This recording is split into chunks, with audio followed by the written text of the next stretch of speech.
AI is like the advent of the printing press. This is Anshumani Ruddra. He's hosted multiple IPLs during his Hotstar stint, currently works as a product leader at Google. He's based in Singapore and talks about his agentic setup for his personal and professional work. Somebody did this really wonderful experiment where he said, I trained my AI on impressionist paintings of Monet, and he put up a bunch of AI generated images and said, identify and tell me what is problematic with them. The thread has over 1,000 comments and people are just like, oh, AI slop, AI slop. Guess what? All of them were original Monets. He did not put any AI generated image. A lot of people in tech do not have the breadth of usage that a lot of the small businesses do. Anytime somebody complains that I don't have the time to learn something new, I call BS on that, right? Because I'm like, no, everyone has time. Anything which is already hitting a median level of expertise, of quality, I will let AI do it. And we very proudly say generated by AI. People keep saying, what does work-life balance look like? And I'm like, there is none. How are you raising your child in the age of AI? Nothing works, man. Now, on to the episode. It's so incredible that you call it a career of side quests. Talk to me about what is the underlying theme of these switches? Is it just that curiosity or is there adventure? I think you moved from Zynga to Practo to Hotstar to Google. I think that's a very remarkable switch that you've done, and you've been a writer for a long time. Talk to me about this approach to like a life or a career of just side quests. What is the underlying theme that you think connects all of these seemingly random jumps? I think it's easier to look back at your career and then try and make that logical connect. That I don't think as a writer, I went towards gaming because I thought, oh, now I'll learn about digital distribution by building games. Mm-hmm. Obviously, that's lying. And that's like vision is sort of introspection sort of plays a very interesting part in this. So now sometimes when I look back at my theme, people are like, wow, you've had like a really interesting career path. And I keep saying, no, not really. I think I lucked out. And I genuinely believe that people have to acknowledge luck a little bit more. We have to acknowledge the fact that we kept ourselves open. We did the hard work, sure. And a lot of it has to do with like being prepared for when opportunities strike and when luck strikes. I get that. But luck plays a huge part, right? I think life is very stochastic and probabilistic in nature. These random things keep happening to us. And I think we have to acknowledge the fact that life would be very different. But I'm kind of thinking like, is there certain things you were seeking? And I'm curious, like if you found those. Yeah. For me personally, the jumps I made, for example, from Amazon operations to data, and I saw my friends, so there was a bit of a FOMO. So, and then moving to Europe was just adventure purely. And then moving to tech was primarily money driven, that I could see that, okay, if I put in a little bit more effort, my salary doubles, for example. Yeah. So I'm wondering like, what were you seeking? Was there always this learning, or were there other things connected like impact or money and finances? Yeah. Oh, absolutely. Absolutely. Right. I think at different stages of your life, you crave different things and you want different things, right? Like you also make decisions for, like, it's a very simple thing. I started my own game studio and then we were about to have a kid, right? So my wife and I made a very simple conscious call that there'll only be one entrepreneur at home at any given time, right? At least for the first few years till we reach like a certain level. Like we need one steady paycheck. And my wife was an entrepreneur. She was starting out her company and we were just about to have a kid. Now life is very different. Now we can take a call of like, if I wanted to start up, I could, because financially we are fairly secure right now. I don't have to worry about like, oh, I won't be able to pay rent, or I'll have to sort of, cut down on my lifestyle. But at that age, it was, when we were in our 30s, it was like, sure, we need one steady paycheck. I wanted to have that adventure of like being in a, seed stage or a Series A company. But then when I got older, I was like, hey, why am I taking the risk for other people? So I'm now very clear in my head that there's no way I'm working for somebody else's early stage startup. I'd much rather do my own startup and take most of the risk, right? So these are these different calls that you make. So from a motivation perspective, I think learning new things and sort of creating impact have been huge sort of motivators for me, right? Working on large enough problems, scale has always been very attractive. So, going and doing IPL streaming on Hotstar and sort of like breaking all those records, right? So from I joined them in 2018, immediately after the IPL, and 2019 was going to be both IPL and World Cup, right? So I was like, oh, that's going to be massive. So that 2018 to 2021 period, 3 years, just and I left, we'd done one IPL through the pandemic in 2020, and then I left in 2021. But, so I'm always attracted to scale. Again, working at Google was like, hey, it's a generational company. I hadn't worked at either Amazon, Google, or Meta till that point. So, Yeah. these are calls. These are calls that you make. But I've always thought of this, and I think I only articulated it in that way as a side quest, only fairly Right. recently. But I've realized that even when I play a game, there's the main storyline, which is obviously interesting, and sometimes you just run through it and you finish it. But then I've replayed the game, and the joy that I get is from trying to do every single side quest, or just sort of doing a bunch of really Yeah. fun side quests, which sometimes don't even feel like they're connected to the main game. But you do enough of them and you realize you're still making progress. You're still Right. moving forward. Eventually, I became a PM, right? And realized that was fun for me because I love the autonomy and I Right. love the decision-making capability that comes with being a PM. And then it's always been about working at either building something Mhm. 0 to 1 is hugely attractive to me. So I think the reason I'm very attracted to startups and early stage, mid stage startups is the ability to do something from scratch and build a new pillar of monetization or build a new pillar of engagement. Scale is very attractive to me. So, going and running IPL and breaking streaming records and sort of like breaking concurrency records is hugely, hugely attractive. And same with Google, right? Like working on Google Pay India, right? Like one of the largest payment apps ever. Was just like, why wouldn't you want to do that? You are somebody who likes to do different things. It's not necessarily out of you get bored, but I think there is always something new, interesting coming up, and you like to take up big I, challenges. I think I also So you get like to bored. take up big challenges, and I you're think I also also get like bored. really good at it. I think that's something that is, which is very transparent in your career trajectories. I think having worked at Google for the last 5 years, I'd say is again sort of like given where Google stock price is, I think financially life has become far more sorted, right? So the ability to take risks again, and I think the ability to take risks had never really gone away because I think those constraints are sometimes just self-imposed. But as I said, right, like we've taken this call that, hey, we'll only have one entrepreneur at home. But now we can easily have two entrepreneurs at home and lifestyle won't change, right? I have one kid. I think I can easily pay for his college education and sort of like, continues having the lifestyle that I want to have. That's a Right. huge privilege. It's a huge privilege to be in a place where you are like, hey, decisions no longer have to be, to be good to make more money, sure, but money is no longer the only driving factor, or it's a much smaller factor than it used to be, perhaps, for certain decisions. Um, but there are interesting calls that we have made, right? Everything is fine. But then this whole AI thing happened over the last 3 years, and I could feel massive FOMO about, to be truly honest, right? Like, sure, AI is happening everywhere else in the world, but you need to be within a few square miles of the Bay Area, right? So I was feeling massive amounts of FOMO to the point where at some point my wife also said, do you want to just go? We'll continue staying here. You can do back and forth. And that led to I have a 10-year-old and that time he was like 8 or 9, 10. And am I going to leave my only kid and sort of move to some other place and do this back and forth where I'll fly in every 2 months and then fly back out? But then that's a call Right. that you make. It's a call that you make that, hey, you know what? I can stay in Singapore and I can do all the experiments that I want to do and I can play around with stuff and I can teach the courses that I want to teach. And I can still try to be as close to the cutting edge, maybe not at the cutting edge that I can, because personal life Right. matters more. And that's a call that you have to, a very conscious call that you have to take, that I would try and live in Singapore for as long as I can to give my kid the opportunities that he deserves, to be able to be close enough to my parents, right? Because that's just, they're getting Right. older and, our time together is restricted. So these are calls that Yeah. you have to make, right?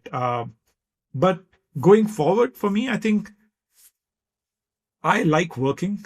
So I always joke with people that, if all goes well and I live for another 40 years, right? I clearly see 4 more,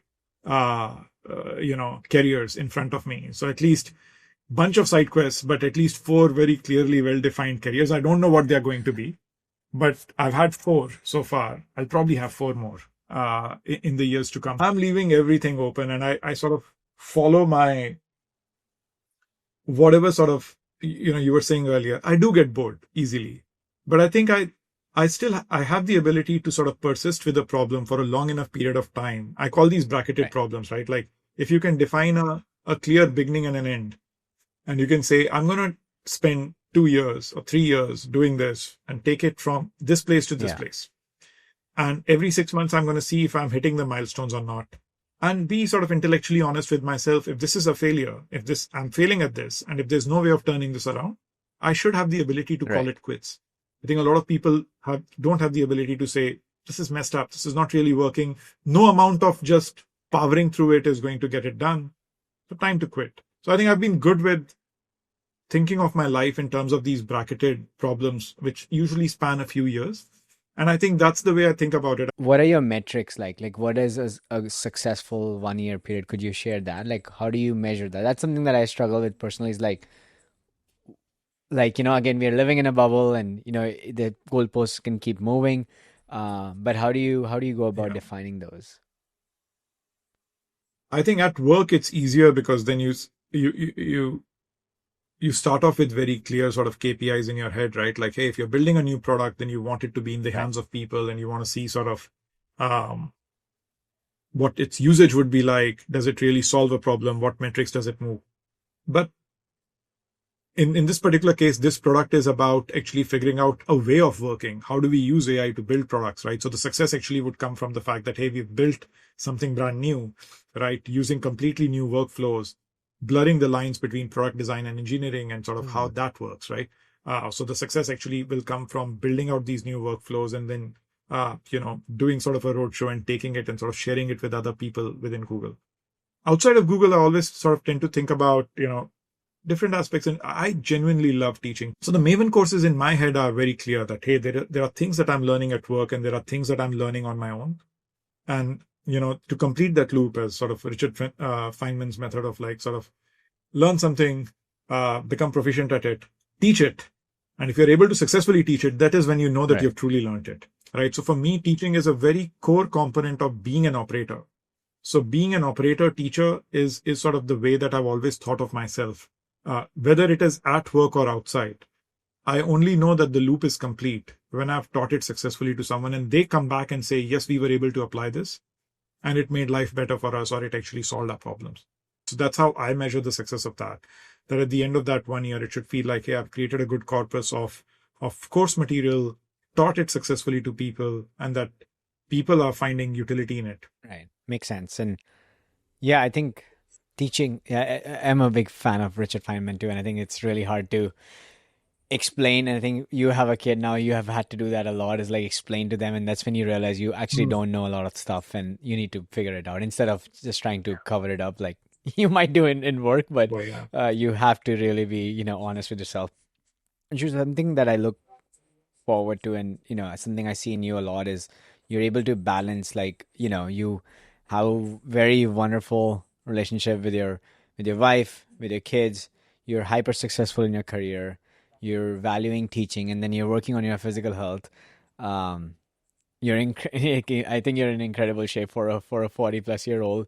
I am getting into dad bod style, like because of my Yeah. Yeah. recent kid. Is there a cost to all this, or this is something for you as a personality, this was like inevitable, like this is who you are and there's nothing that you could do about it? This is just like you kind of just playing the hand you got. There is a cost to it. There's a massive cost to it, right? I think there's a very famous theory called, and let me see if I can get this right. It's called the four burners theory. So, imagine a gas stove which has like four burners, right? But there's only one source of fuel. So you can turn all the four burners on, but if you burn them all at the highest intensity, your fuel's going to just extinguish. You're going to burn out, Right. literally burn out, right? So these burners are essentially, so the first burner is family, and the second burner is friends, and the third burner is your job, and the fourth burner is your health. All right. So family, friends, health, and your job. Now, if you think about it, at different stages of life, we essentially move the switches of these, from medium to sort of high intensity to low intensity. When we are young, family Right. means everything. As we get older, sort of friends take over and family goes down, right? And then we don't necessarily think about health a lot when we are younger. You start thinking about health when you hit your 30s and 40s. And then job takes over at some point when you start working. And I think it's very critical in your 20s or 30s when you're really working to work with very high intensity. Now, the problem in saying, what if we burnt all these four at low intensity or medium intensity? As you get older, that's very required. So as you get older, you get closer to your parents again. I've realized that the moment I became a parent, I became closer to my parents again, because now they became grandparents and I realized exactly what struggles they would have gone through. All right. So over the last few years, and I'm an only child, so I've always been very close to my parents, but now I'm even more closer to them. All right. So family of course, now is not just my parents, but my spouse, my wife, my kid. So that's playing a huge role. So you have to sort of burn these at a certain level of intensity, right? But then, to be truly honest, the thing that something has got to give, right? And the job has got to give. Your job. So I can't imagine somebody who's a startup entrepreneur who's fighting for survival day in and day out and trying to grow and VC funded growth stage startup. Maybe they take care of their health because health is sort of part of being a good entrepreneur. That if you're unhealthy and you're not really going to have the energy to run this, but there is no space for friendship and family. They are going to struggle. Your kids are not going to get enough time with you when you are a successful entrepreneur. So it's very difficult to find these balances. So I don't think there is a balance. And, people keep saying, what does work-life balance look like? And I'm like, there is none, right? Like, it's not about balance. It's like your work is life and life is work, right? So you're just trying to find this balance between these four things. And sometimes it doesn't work out. And sometimes you have to make a very conscious call to burn one of these at low intensity, right? In this space, given my background, somebody would say, why are you not doing an AI startup of your own? And why didn't you do it over the last 2-3 years? All your peers, are, whether in India or in Southeast Asia or in the Bay Area, are starting AI companies and sort of going really, really deep. They're fundraising. Some of them have had successful exits as well. Why not? And the answer is, no, I'm taking that conscious call to not do that and focus on family and health, right? And a little bit on friends, right? But these are conscious calls that we have to make. So the word sacrifice makes it seem like you're doing, you're giving up something. But no, I would say it's a conscious call that you make, that I can't maximize the output of all these four things. So, you know what? I'm going to take a step back and let time go by. And not feel that FOMO, not feel that, oh man, I'm missing out. What is like I'm just wondering, like, what does a successful life look like to you, Anshu? Like, personally, is there, like, could you define it? I've been thinking about, so it's this. I was very obsessed with how people think of you once you leave, right? So sort of what is your impact and sort of what is your legacy, right? So more and more, I think the ambition is still there, but I think the area of impact, I'm sort of more interested in, like, is my kid healthy?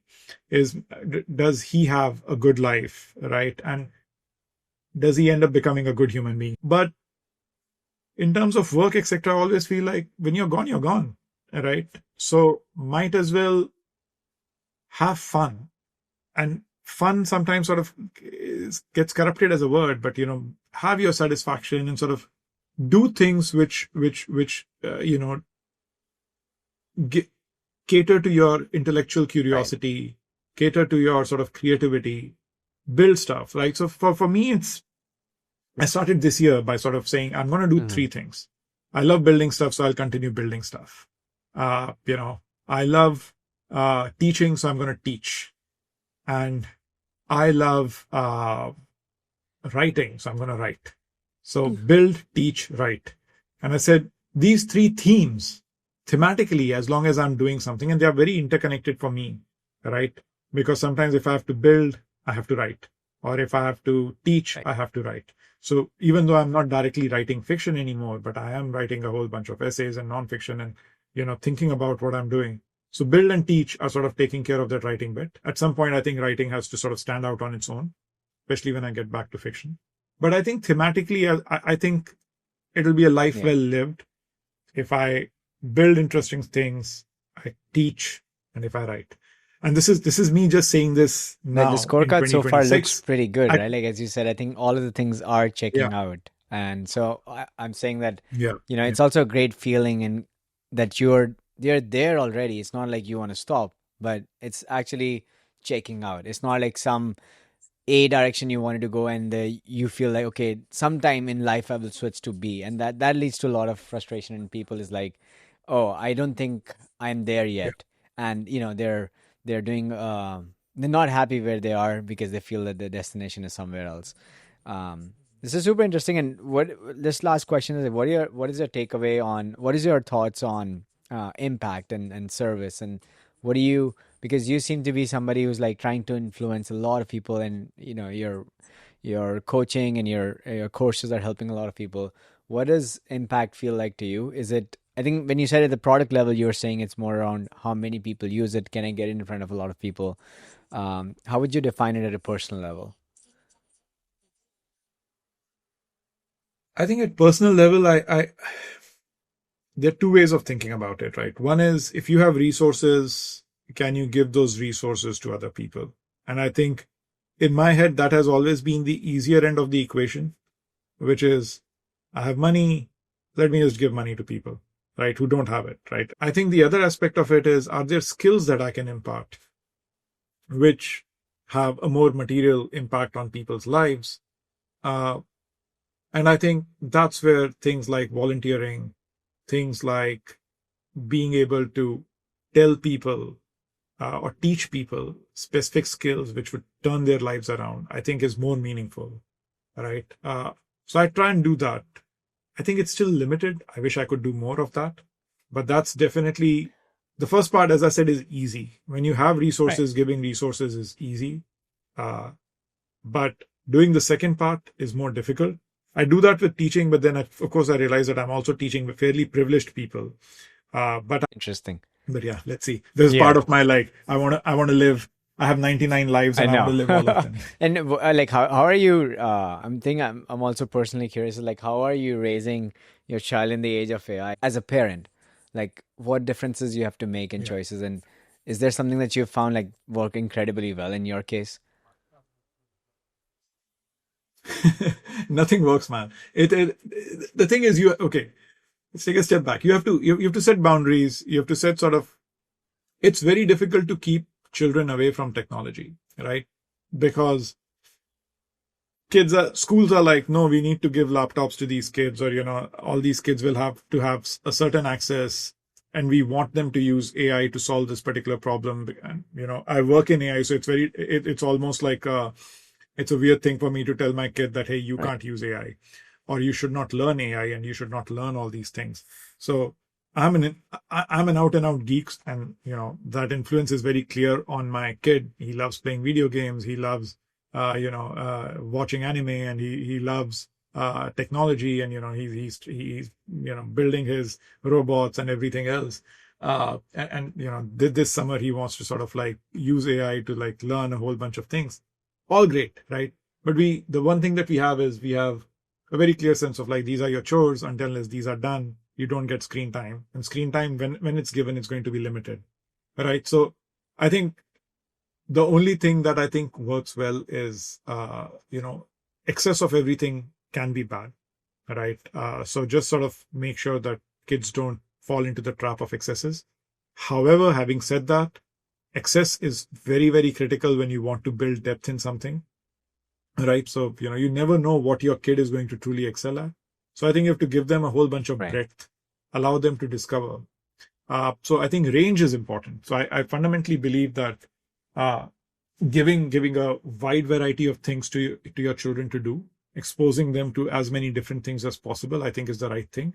At some point in their life, they will push back and say that they want to focus on one Hmm. or two things. finding that right balance as a parent at that point, because these things might not fit well with the way you thought Right. about their future. The excesses are important. Mhm. All success in life comes from excess, right? Like nobody became really good at anything they did. So you need range, but at some point you have to pick a path. You have to pick a path for a period of time, Right. right? I'm an example of having picked a path, stuck with it for a bit, and then Right. picked another completely different path, and that's completely fine. And I hope my kid also does that. But at some point, when they do pick a path, you cannot be a barrier in their Right. way. You have to be a supporter at that point.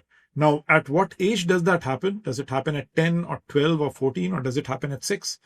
That's very dependent on the nature of your kid. So I think the mistake that parents make is they don't understand the nature of their own kid. Yeah. It's very difficult to.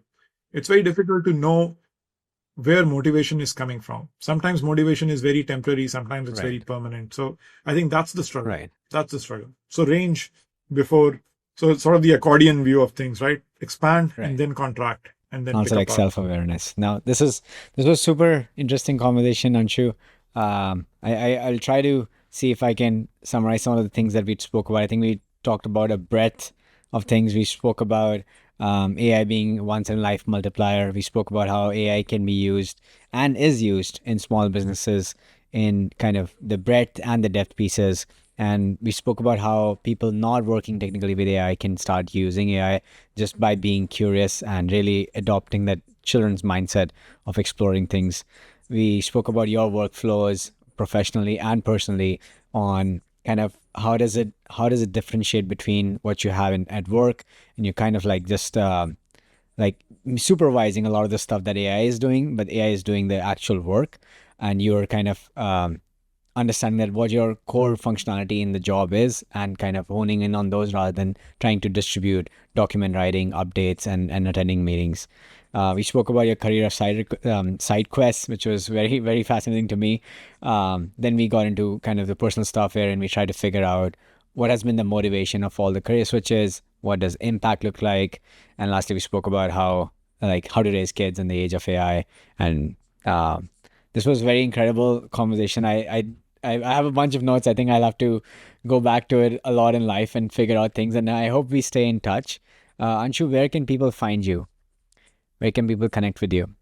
Uh, oh, I'm fairly active on Twitter. I'm available on LinkedIn, and I teach on Maven. So I'm fairly accessible across the board, and I write fairly frequently on my own website and blog. So yeah, So it was a pleasure talking to you. I hope we stay in touch. And thank you so much for today's conversation, Anshu. absolutely.